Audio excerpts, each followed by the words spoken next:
Hey, Open Bible Fellowship, Steve here with another midweek reflection.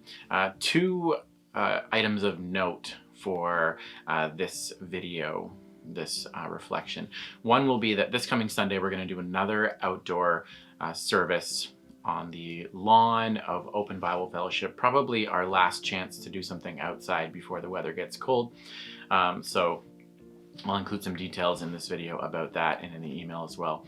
And the other one is that we're continuing in our teaching on a vision of a vibrant and transforming community, being transformed by the love of God.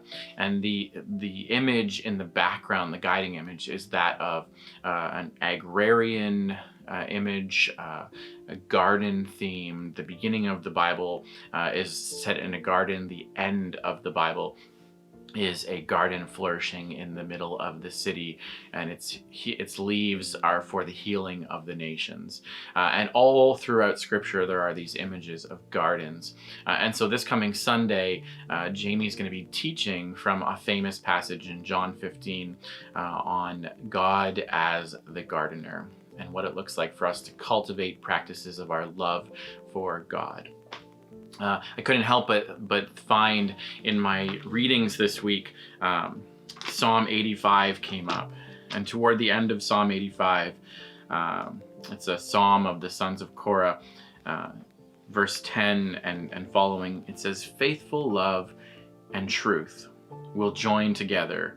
Righteousness and peace will embrace. Truth will spring up from the earth, and righteousness will look down from heaven. Also the Lord will provide what is good, and our land will yield its crops. Righteousness will go before him to prepare the way for his steps." The psalmist is drawing on that agricultural metaphor of yielding crops and the land being bountiful with faithful love and truth and peace and righteousness. These are the kinds of fruit we want to see as a community. And I couldn't help but think of the way that Israel is depicted with their covenant relationship with Yahweh. There's two songs in the Old Testament that are really good contrast set up side by side. The first is in Isaiah 5, and it's called the Song of the Vineyard. And I'm not going to read the whole thing, but I would encourage you this week, spend some time looking at the Song of the Vineyard in Isaiah 5. "I will sing about the one I love, a song about my loved one's vineyard.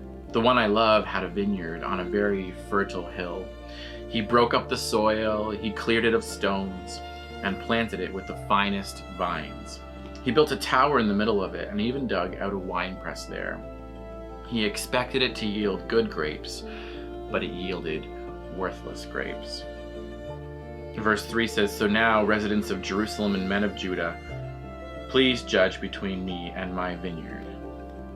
And it's this psalm, unfortunately, of disappointment, where covenant faithfulness is not met, and the people of Israel just let God down. And he wonders what he should do with this vineyard, this people that he loves. Israel is depicted all throughout their history as a vineyard. Even on their coins, there was a picture of the vine. And so in John 15, Jesus tells this teaching about being the vine with the backdrop of the temple. And the temple in that day would have had vines and clusters of grapes on it.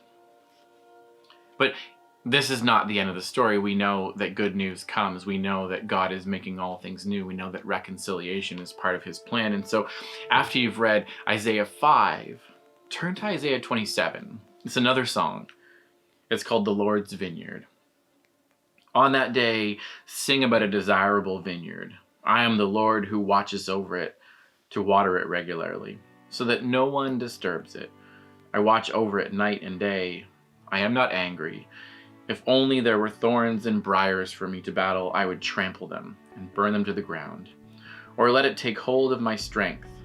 Let it make peace with me. Make peace with me.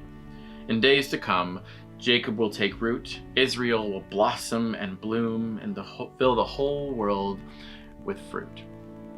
As we lean into these images of agriculture, of vibrancy, of flourishing, these kinds of songs and stories give us hope that we would join with God the gardener, join with Jesus in cultivating a love for God, a love for one another, and a love for our neighbors, that the whole world would be filled with the fruit of the gospel, of truth and righteousness, of peace, of faithful love.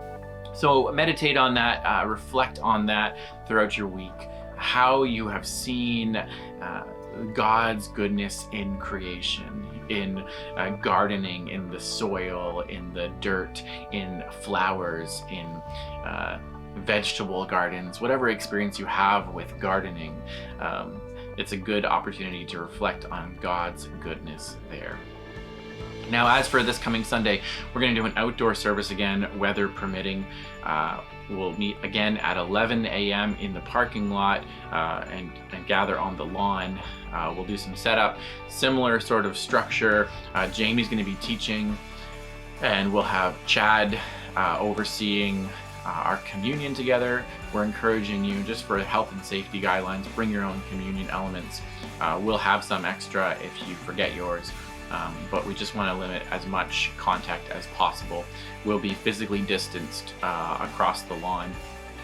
So bring a lawn chair, bring a blanket. It might be a little colder this time than last time, so wear something a little warmer. And we are excited to be together. We'll sing some songs again. And so hope to see you there. For those of you who can't join us, we'll be streaming it live on our Facebook, OBF Cares Facebook group. So stay tuned to that if you can't join us in person. Hope your week is a blessed week, and we look forward to seeing you again soon. Thanks.